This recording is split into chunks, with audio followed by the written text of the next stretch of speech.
Pelaksanaan konsep merakyatkan sukan kepada semua. Kita hanya ada satu pengumuman penting dan saya berharap media boleh bantu laporkan pengumuman ini supaya disebarkan kepada golongan pemegang taruh kita lah, stakeholders kita. Okey. Majlis sambutan ulang tahun ke-25 Kuala Lumpur Sports City akan diadakan nanti di lobi Stadium Nasional Kuala Lumpur Sports City. Hari ini diraikan oleh anggota Perbadanan Stadium Malaysia, rakan strategik dan pimpinan Kementerian Belia dan Sukan.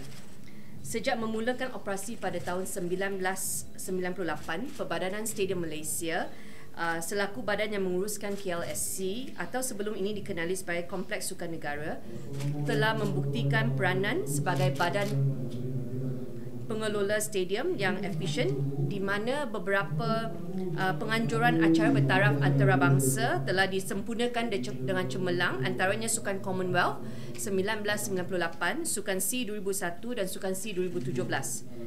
Selepas 25 tahun, KLSC terus mengerak langkah bukan hanya menyasarkan penganjuran sukan berprestij antarabangsa, malah untuk menyediakan fasiliti hiburan dan gaya hidup kepada rakyat di mana ia lebih komprehensif dan bukan tertumpu kepada aktiviti sukan sahaja.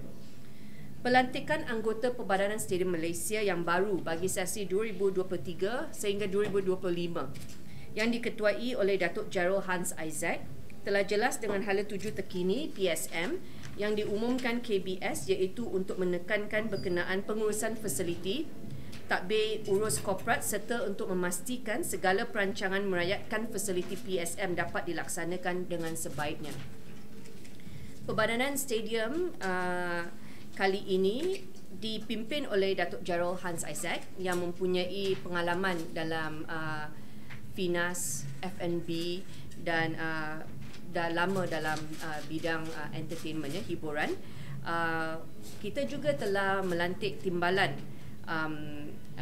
pengerusi iaitu Datin Anita Azrina Abdul Aziz, iaitu pengurus besar kanan komunikasi strategik kumpulan Petronas.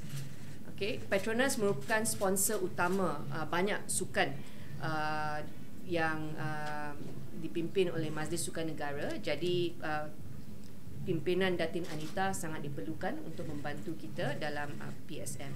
Kita juga ada Datuk Sri Winsor Paul John, Setiausaha Agong AFC, okay, Konfederasi Bola Sepak Asia, yang akan memainkan peranan terutamanya dalam aktiviti-aktiviti bola sepak stadium. Kita nak kita punya stadium jadi world class. Itu sebab Datuk Sri Winsor, pengalaman beliau sangat penting untuk kita lah. Kemudiannya kita ada Encik Aaron Sharma, pengasas Skill Up Malaysia, yang mempunyai pengalaman dan kita nak beliau bantu kita especially dalam isu digitalization services dekat sini. Encik Zahir Kelvin Ong Abdullah, pengarah eksekutif Venus Asset Sdn Bhd, juga mempunyai pengalaman dalam media dan host untuk Money Matters. Jadi beliau juga ada pengalaman dalam acara sukan, penganjuran acara sukan. Jadi ini merupakan golongan yang telah dipilih untuk menerajui Perbadanan Stadium Malaysia. Saya berharap dengan adanya kemasukan ahli-ahli korporat seperti ini, kita akan bawa the best of public service dengan private sector punya pengalaman untuk kita majukan Perbadanan Stadium Malaysia. Okey, pengumuman penting adalah sebelum ini KL Sports City telah dibuka untuk orang awam yang boleh akses percuma pada hari yang ditetapkan, the track larian semua. Kalau tak ada program dan tak ada event, memang dibuka untuk orang ramai datang jogging. Kemudian kita ada penganjuran program kolaborasi bersama Swim Academy dalam menganjurkan program renang untuk golongan rakyat B40, iaitu telah dimulakan tahun ini juga. Kemudian kita juga telah membuka peluang penggunaan stadium untuk rakyat yang tidak berpeluang menggunakan stadium, di mana KLSC berfungsi sebagai sports hub. Okey, memaksimumkan sewaan venue dan program rekreasi dan pemantapan strategi promosi dan publicity. Sempena ulang tahun ke-25 pada malam ini, pelaksanaan konsep merakyatkan sukan melalui penggunaan fasiliti sukan di bawah PSM telah dipersetujui oleh mesyuarat anggota perbadanan pada 17 Julai. First board meeting, mereka telah endorse dan memberikan keputusan mereka akan berikan pemberian secara percuma untuk kegunaan sambutan Hari Sukan Sekolah. Bermaksud semua sekolah, kalau hari sukan mereka boleh datang booking. Okey, dan kalau fasiliti itu tak ada orang booking, tak ada event, mereka boleh booking dan gunakan secara percuma. Ini adalah selaras dengan pengumuman bahawa kita nak fokus sukan olahraga sebagai satu sukan untuk pembangunan akar umbi di peringkat sekolah juga. Okay. Saya percaya dengan kita berikan pengalaman ataupun pengalaman untuk kanak-kanak sekolah berlari atas track Stadium Nasional Bukit Jalil, dia akan bagi mereka inspirasi untuk menjadi atlet. Mereka tahu, oh, ini adalah pengalaman yang anda boleh rasai jika anda lari track stadium. Okay. Dan bukan sahaja Kuala Lumpur Sports City, fasiliti yang juga boleh digunakan oleh pihak sekolah adalah Kompleks Sukan Jalan Duta dan Kompleks Sukan Bukit Kiara. 3 fasiliti yang mereka boleh buat booking dengan perbadanan stadium. Jadi dalam sepanjang tahun itu, kalau kita lihat Isnin hingga Jumaat selalunya program tempahan corporate hari Sabtu dan Ahad. Jadi Isnin dengan Jumaat rugi kalau kita tak buka untuk kanak-kanak sekolah gunakan. Okey. Dan kalau kita buat sesi tempahan itu 2 sesi, pagi dan petang. Bermaksud 2 sekolah boleh share dalam satu hari. Kita akan bagi lebih banyak lagi peluang kanak-kanak sekolah menggunakan. Selalunya perbincangan adalah bahawa stadium adalah rumah kepada Harimau Malaya dan konsert. Tetapi kali ini kita nak tambah naratif, ini adalah rumah untuk kanak-kanak sekolah juga. Okay, kita nak betul-betul merakyatkan stadium. Sebelum ini ada tak dibuka untuk pihak sekolah buat booking? Ada, tetapi dengan diskaun mereka masih perlu bayar.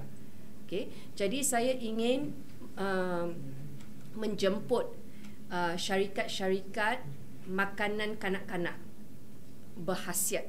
Okay, makanan kesihatan yang berhasiat untuk kanak-kanak. Mereka boleh mula bincang dengan Perbadanan Stadium untuk advertising rates, kerana ini adalah target group yang akan mula masuk stadium dan gunakan stadium kanak-kanak sekolah. Okay, jadi ini adalah branding sihat yang kita nak promosikan kepada mereka. Dan kita jemput corporate advertisers ini untuk masuk, untuk bantu subsidize, kerana kita bagi percuma kepada kanak-kanak sekolah. Tetapi dengan adanya advertising, saya percayalah kita boleh cover. Okay. Itu saja pengumuman penting sempena sambutan hari ini, dan kita berharap mulai selepas stadium dibuka semula, selepas penanaman rumput Oktober. Yes. Selepas Oktober orang lain boleh sekolah-sekolah boleh mula buat tempahan. Okey, ada soalan mengenai ini? Maksudnya pelajar sekolah boleh lari atas padang rumput tu semua kan? No, hari sukan kan? Pada waktu tu lah. Ya, bermaksud dia bukan kanak-kanak sekolah boleh datang bila-bila. Dia booking untuk sports day. Sports day yang ada acara sukan selalunya adalah acara olahraga. For sports day lah. Tapi pada sports day tu mereka boleh naik atas rumput padang tu semua boleh? Mereka kena buat tempahan dulu, dan saya percaya konsultan kita ada buat sekarang ini adalah track olahraga yang akan dibuka. Okey? Track olahraga yang akan dibuka untuk hari sukan sekolah. Lompat jauh, lompat tinggi. Ya. Okey. Ada soalan? Dia boleh buka, I think PSM. Pihak sekolah boleh hubungi PSM dan konsep percuma ini akan dibuat untuk 2 tahun. Okey. Tahun ini kalau kita tunggu selepas Oktober, bermaksud hanya ada November, Disember untuk sekolah yang belum adakan sesi hari sukan. Jadi tahun depan mereka ada peluang. Okey. Maknanya before November tu dah boleh start macam ni. Ya. Saya betul-betul nak kanak-kanak sekolah ni dia ada feel masuk stadium lari 100 meter. This is how it feels like. Kalau setakat di sekolah mungkin dia rasa kurang inspirasi. Ya.